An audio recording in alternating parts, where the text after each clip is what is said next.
এই ভদ্রলোক, ভিতরে আপনি কই যান? আপনি দেখতে পাচ্ছেন না আমি একজন ডেলিভারি ম্যান। অর্ডার ছিল, পার্সেল নিয়ে ভিতরে যাচ্ছে। কিন্তু পার্সেল আইব এই কথা তো বড় স্যার আমার একবারও কয় নাই। কারণ বড় স্যার অর্ডার দেয় নাই। তাহলে কে অর্ডার দিছে? বড় ম্যাডাম। বড় ম্যাডাম? আচ্ছা ঠিক আছে, আপনি আমার পার্সেলটা দেন, যা বিদায় হন। আচ্ছা ঠিক আছে, 1200 টাকা দেন। 1200 টাকা আমি করতে দেবো? আমার তো ম্যাডাম কোনো টাকা পয়সা দেয় না, একটাও দেয় না। সেটাই, ম্যাডাম বলছে তার নিজের হাতে পৌঁছে দিতে হবে, তারপর সে টাকা দিবে। এখন বলেন ম্যাডাম কোথায়? ও, ম্যাডাম তো উপরে চলে গেছে গা। কি?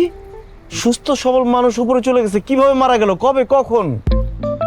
আরে মিয়া, আপনি এটা পেঁচালে লোক, বেশি কথা কন। উপরে মানে ম্যাডাম ছাদে গেছে। ও, ছাদে? ঠিক আছে, তাহলে ছাদে যাই। তা চলেন, আমরা লয়ে যাই। গেট পাহারা দিবে কে? গেট আপনি একটু দেন। তাহলে 1200 টাকা দেন। না, আপনি যান, আমি গেট পাহারা দিই। ঠিক আছে।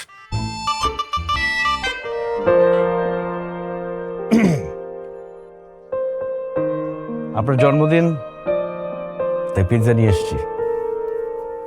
Thank you.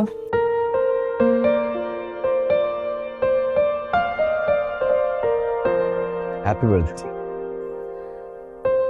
Thank you.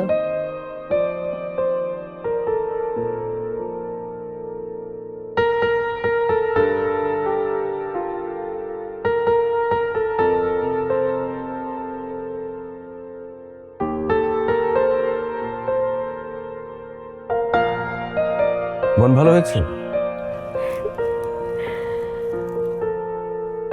কিছুটা। চলুন। কোথায়? চলুন।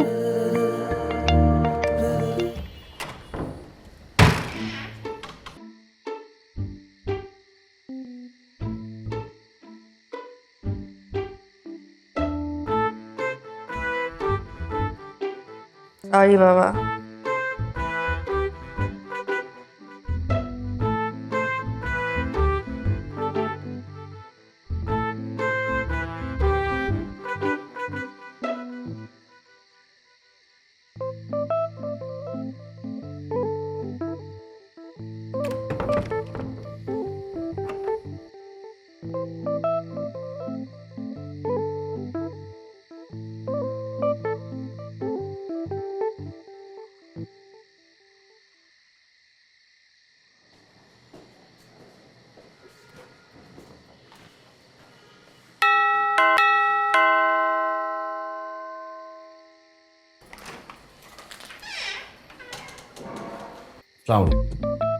ওয়ালাইকুম সালাম।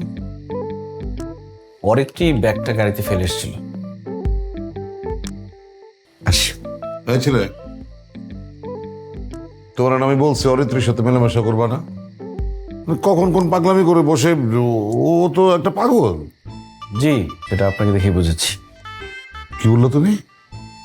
না, কিছু বলিনি। আসি আঙ্কেল, আসসালামু আলাইকুম। তাই শোনো,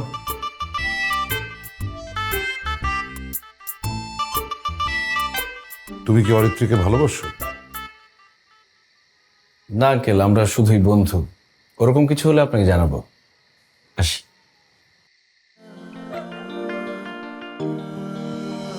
ঠিক এভাবেই চলছিল অরিত্রীর সাথে আমার দিনগুলো। আমি ঠিক জানি না আমাদের মাঝে কি চলছে, ভালো লাগা না তার চেয়েও বেশি কিছু।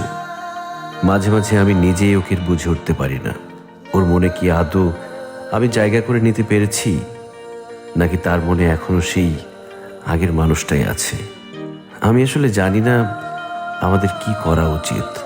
তবে আমি ভেবেছি এখন থেকে আমি নিজেই লিখব আমাদের দুজনের গল্পটা। অরিত্রী আমার জীবনে না আসলেও একটা সময় ওর সাথে কাটানো প্রতিটি মুহূর্ত আমার কাছে স্মৃতি হয়ে থাকবে। সেদিনের পর থেকে সে আর কখনোই আমাকে কল দেয়নি। হয়তো এখানেই সব কিছু শেষ, হয়তো সে তার বাবার পছন্দ মতো কাউকে বিয়েও করে ফেলেছে। আমি এখন মুক্ত।